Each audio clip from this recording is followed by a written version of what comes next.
प्रमोद महाजन सांगायचे. आम्ही डोंगरावर जायचो आणि डोंगरावर जाऊन तिथल्या दगडांना झाडांना माणसं आहेत असं समजून आम्ही भाषणाचा सराव करायचो. भाषण यावं प्रत्येकाला वाटतं, पण त्या भाषणासाठी सराव किती लोकांनी केलाय? खरं सांगा बरं, इथं भाषणाचा सराव करणारे लोक किती? की आम्ही सराव केला भाषणाचा म्हणून आम्हाला जमतंय.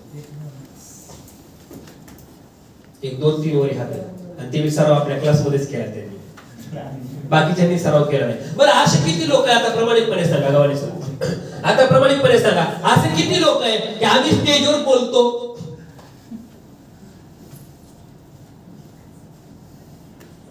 आपले सोडले तर कोणीच नाही? तुम्ही म्हणता मग बोलतो तर मग तुमच्याकडे यायची काय गरज आहे? आम्ही बोलत नाही म्हणून तर तुमच्याकडे यायचं. बरं बोलताना भीती वाटते, थरथर होतं, लटलट होतं, छातीत धडधड होतं, वेळेवरती आठवत नाही. प्रामाणिकपणे सांगा, असे किती लोक आहेत? थरथर होतं, लटलट होतं, बोलताना भीती वाटते 90%, बरोबर आहे? 90%. पण हे 90% लोक आहे, बोलताना थरथर होतं, लटलट होतं, भीती वाटते. भीती वाटते कशाची? कोणाची? माहिती माहित नाही, मग आई माहिती केली पाहिजे ना. आता भीती वाटते कोणाची? माईकची वाटते, डायरेक्टची वाटते, पब्लिकची वाटते, इथल्या काही अभ्यासक लोकांची वाटते, काही इथल्या काही कमेंट करणाऱ्या लोकांची वाटते. भीती वाटते कोणाची?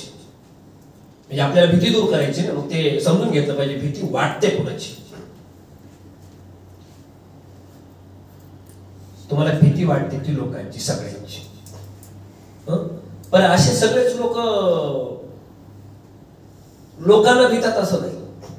म्हणजे माझा अनुभव सांगतो तुम्हाला. माझ्याकडे असे काही लोक आहेत की त्यांनी 2-2 खुनं पचवले, 5-5 10 वर्ष जेलमध्ये थांबले आणि मग परत माझ्याकडे आले की सर भाषण करताना भीती वाटते, थरथर होतो, लटलट होतो. अरे तू खूप केलाय, जेलमध्ये थांबलाय.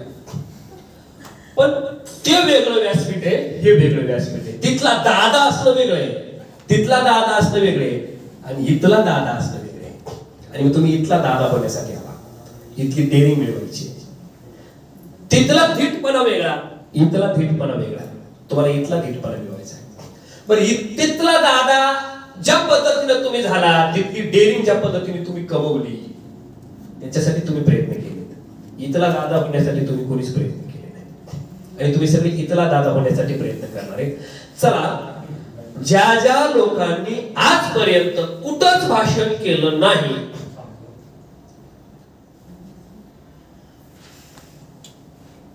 बोलू नका, मोबाईल मी सायलेंटच राहू, बोलू नका आता कृपया. ज्या ज्या लोकांनी आजपर्यंत कुठंच भाषण केलं नाही, त्या त्या लोकांना भाषण करण्याची इच्छा आहे बघा. किती लोक इच्छा आहे? हात खाली घ्या. मला वाटतं तुमचे बरेच जण निम्मे लोकांचे हात चुकीचे वर झाले, बरोबर आहे? काहीच लोकांची इच्छा आहे, काही लोकांची गरज आहे. खरं सांगा, गरज आहे का इच्छा आहे? गरज आहे का इच्छा आहे? बरं किती लोक असे की मला गरज आहे म्हणून तुमच्यापर्यंत आलोय? प्रामाणिकपणे हात वर करा. आता काही दरवाजा लावून घेतला, मागच्या पैकडे कुणी बघत नाही आपल्याला. आपण सगळे शिकणारेच आहे. गरज आहे आले का नाही? निम्मेवर हात 50% वर आले का नाही? हेच हात इच्छा असताना वर आले होते. मग भाषण शिकण्यासाठी काय लागतं? एक इच्छाशक्ती, आणि दुसरी गोष्ट ती गरज. या 2 गोष्टीची सांगड लागते. तुम्हाला गरजही पाहिजे, इच्छाशक्ती पाहिजे, आणि इच्छाशक्तीच्या जोरावर करता येतं काय? पण आजपर्यंत झालं काय माहितीये का? का आलं नाही भाषण करायला? तुम्ही का स्टेजवर गेला नाही? तुम्ही का भाषण केलं नाही? याचं कारण काय माहितीये? याचं कारण तुमच्यातला तुम्हाला सांगत होता, म्हणजे माझ्यातला मला सांगतो तू हे करू शकत नाहीस. मी कदाचित गेल्या वेळेला सांगितलं असेल, सचिन तेंडुलकरच्या द्विशतक होण्याच्या अगोदर कित्येक दिवस वर्षानुवर्ष, कितीतरी वर्षाच्या आधीचा इतिहास असा होता की डबल शतक होऊ शकत नाही, बरोबर आहे? ते रेकॉर्ड मोडीत काढलं सचिन तेंडुलकरने. आणि मग प्रत्येक क्रिकेट प्लेअरला असं वाटायला लागलं यार होऊ शकतो, होऊ शकतो, पण सचिन तेंडुलकर बोलल्याच्या नंतर, शतक केल्याच्या नंतर, द्विशतक केल्याच्या नंतर काही दिवसामध्ये, एवढा वेळ पण नाही लागला, काही दिवसामध्ये, कमी कालावधीमध्ये लगेच सहवागनं पुन्हा द्विशतक केलं. का? ती भावना तयार झाली, तो विचार तयार झाला की होऊ शकतं. होऊ शकतं हे कुणीतरी दाखवल्याशिवाय तुमच्या लक्षात येत नाही हे होऊ शकतं म्हणून.